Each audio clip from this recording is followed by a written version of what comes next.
Salut tout le monde, j'espère que vous allez bien. Excusez mon visage un petit peu rosy, j'arrive de déneiger mon auto, hein, parce que ben c'est ça, c'est l'hiver au Québec, puis il y a eu du verglas cette nuit, fait que j'étais allée avec mon chum, on a déneigé nos autos, on a déglacé tout ça, puis là, je suis fraîche et dispo pour filmer ma nouvelle capsule.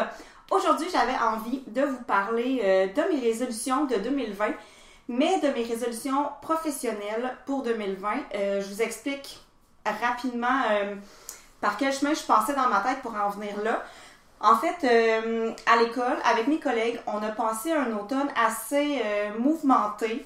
Ça n'a pas été mettons que c'est pas la période la plus glorieuse de ma carrière, là. Ça a été vraiment difficile. Puis, on est parti à Noël, puis on s'est dit, on fait rien, on se repose, on se recharge à 100% pour partir à neuf en janvier. Puis, ce qui m'est venu par la tête, en fait, avant le retour au travail, c'est que j'ai comme fait un petit cadre pour une de mes collègues, puis j'ai mis nos résolutions dedans, parce que je voulais qu'on parte sur un bon pied, je voulais qu'on change d'attitude, qu'on change un peu nos comportements pour que nous, on se sente bien à l'école, avec nos élèves, avec notre job. Fait que je me suis mis à penser à ça, j'ai imprimé un petit cadre, là, je vais vous mettre comme l'image ici, de ce que j'ai fait. J'ai fait ça sur PowerPoint, puis c'est ça, j'étais arrivée à la première journée après les vacances avec ça, je l'ai présenté à ma collègue, puis je lui ai dit que c'était nos mots d'ordre d'ici la fin de l'année, puis ça nous fait vraiment du bien. Pourquoi? Ben d'où est partie ma réflexion, en fait, c'est que j'ai pensé à une de mes vidéos que j'avais faite sur le livre de Happiness Project. Je vais vous la mettre en fiche et ou dans la barre d'informations, vous irez voir ça si vous ne l'avez pas vu. Puis je trouvais vraiment là, que cet automne, j'avais une mauvaise attitude. Je suis devenue à un certain moment très négative, puis ça venait miner beaucoup mon moral, puis évidemment, ça venait toucher mes collègues, ça venait toucher mes élèves, c'était pas plaisant. Puis je me suis mis à penser à ça, puis c'est ce qui a inspiré le cadre que j'ai fait pour nos résolutions de 2020. Donc je vous les explique rapidement. Le premier que j'ai mis, c'est rire, donc avoir du plaisir en travaillant. J'ai mis aussi s'amuser. Pour moi, c'est pas la même chose. Rire, c'est pas se prendre au sérieux, c'est pas prendre les situations au sérieux, tu sais, vous comprenez un peu. Puis s'amuser, c'est plus jouer que juste rire. J'ai écrit penser à nous, puis j'aurais dû même écrire penser à nous en premier. À nous en tant que humain, que prof, que personne. Donc, je veux que toutes les décisions qu'on prenne, ça soit pour nous en premier. Puis penser à nous aussi dans le sens à nos élèves. Donc, nos groupes, en ce moment, c'est 501, 502, 503. Puis avant Noël, on nous demandait de travailler beaucoup pour d'autres personnes, sans rentrer dans les détails.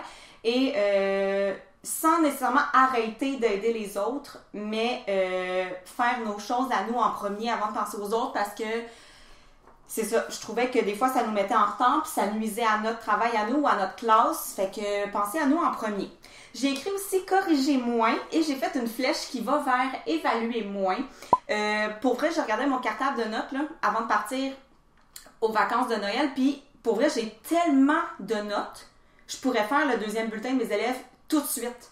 C'est ridicule à quel point on note ben trop d'affaires. En décembre, on a donné 2 évaluations en lecture, on a donné comme plein de C2. J'ai trouvé ça demandant, non seulement pour les enfants qui étaient fatigués probablement à ce moment-là, et moi aussi parce que j'avais à tout corriger ça. Donc, corriger moins. Concrètement, ce que j'ai commencé à faire, c'est corriger le contrôle avec les enfants, parce que le contrôle, c'est pas quelque chose que je vais... Ben oui, je vais en tenir compte dans mes notes finales au bulletin, mais je veux dire, je note pas tout ça dans mon cahier, de OK, là, il y a eu 2 fautes en français, il y a eu 4 fautes en maths, je ne le fais pas. Donc, pourquoi je perdrais mon temps à corriger tout ça sur l'heure du midi pour leur redonner en fin de journée? Fait que la plupart des numéros dans le contrôle, je les corrige en grand groupe, ils se corrigent eux-mêmes, puis moi, je m'occupe de corriger les mots de vocabulaire, puis de temps en temps, un petit numéro genre en maths, là, pour voir où est-ce qu'ils en ont, où est-ce qu'ils en sont rendus, pour voir s'ils ont compris. Bref, voilà. Dans le plan de travail, on va mettre beaucoup plus de tâches où les élèves vont se corriger eux-mêmes. Déjà, les cartes à tâches, on ne les corrige jamais. On les valide, mais on ne les corrige pas. On met souvent de la lecture. Souvent, il y a une lecture dans le plan de travail, puis on corrige ça. Puis des fois, il y a même 2 niveaux. Il y a 2 textes différents pour nos élèves plus forts, pour nos élèves plus en difficulté. Fait que là, on a comme 2 textes à corriger. Là, ce qu'on s'est dit, c'est qu'on allait sélectionner des questions et qu'on n'allait pas tout corriger en entier. Donc, voilà concrètement, là, où est-ce qu'on en est par rapport à ça. Évaluez-moi, ça va être à suivre. J'ai écrit « Jouer à des jeux le midi ». Moi puis ma collègue Annie, on adore les jeux de société. Puis depuis l'année passée, on se dit « Hey, le lundi qu'on a la réunion du personnel après l'école. » Parce que nous, on se rencontre en équipe 5e toutes les semaines, le lundi midi. Fait que là, on s'est dit que le lundi où on avait la réunion du personnel après l'école, ben qu'on ne ferait pas notre rencontre 5e puis qu'on jouerait à des jeux. Fait qu'on l'a pas encore fait, mais on commence lundi. On a commencé cette semaine, en fait, à faire ça, à avoir du plaisir. Puis on invite même d'autres collègues là, qui veulent se joindre à nous. Ça nous ferait bien plaisir. Décrocher plus souvent. On a réalisé à quel point ça nous a fait du bien pendant les vacances de Noël. Il y a ma collègue Annie est partie en voyage. Moi, je suis restée ici, mais on n'a rien fait. On n'a pas touché à notre sac. On n'a pas touché à notre planif. J'ai oublié l'école complètement. Je restais en pyjama des journées entières. J'avais des parties de Noël. Entre-temps, je faisais de la lecture, un peu de ménage. Ça m'a tellement fait du bien de ne rien faire et surtout de ne pas me sentir coupable de ne rien faire. Donc, on aimerait ça, faire ça plus souvent.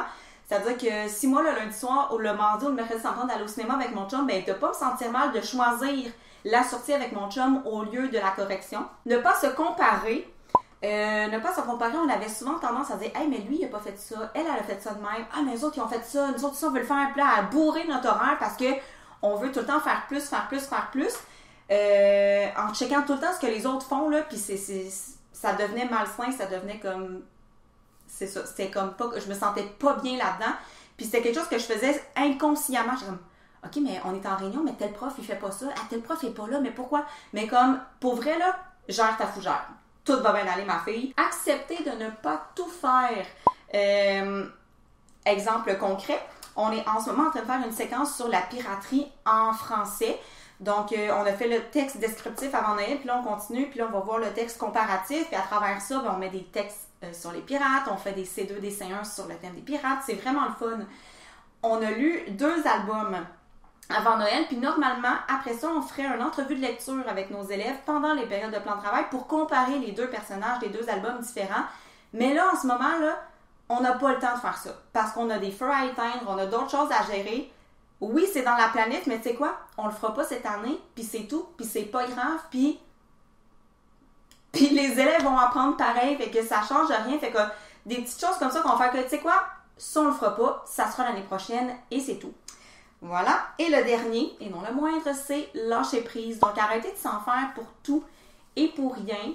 C'est ça. Juste comme laisse aller. Comme il y a des fois, on est tellement perfectionniste de vouloir tout faire comme il faut, mais tu sais quoi? C'est pas grave. Est-ce que nos élèves vont être heureux? Est-ce que nos élèves vont apprendre? Est-ce que? Donc, si la réponse est oui, tout va bien, c'est pas grave. Donc, voilà ce qu'il y en est pour mes résolutions professionnelles pour l'année 2020, ben du moins le reste de l'année, parce que vraiment, là, la moitié de l'année qui vient de passer, c'était pas jojo. Puis, je veux qu'on prenne soin de nous, puis qu'on soit des bonnes profs, puis qu'on soit en bonne santé mentale, en bonne santé physique pour être là pour nos élèves.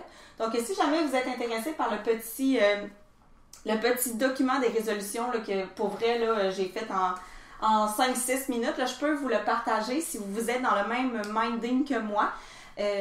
Pour vrai, ça nous fait du bien, on le regarde souvent, puis on se le dit. Des fois, on se croise dans l'école, puis on est comme, aujourd'hui, on joue, ou ben, hey, lâche prise, laisse ça là, touche pas à ça, laisse ça là après l'école, va-t'en chez vous, touche pas à ça.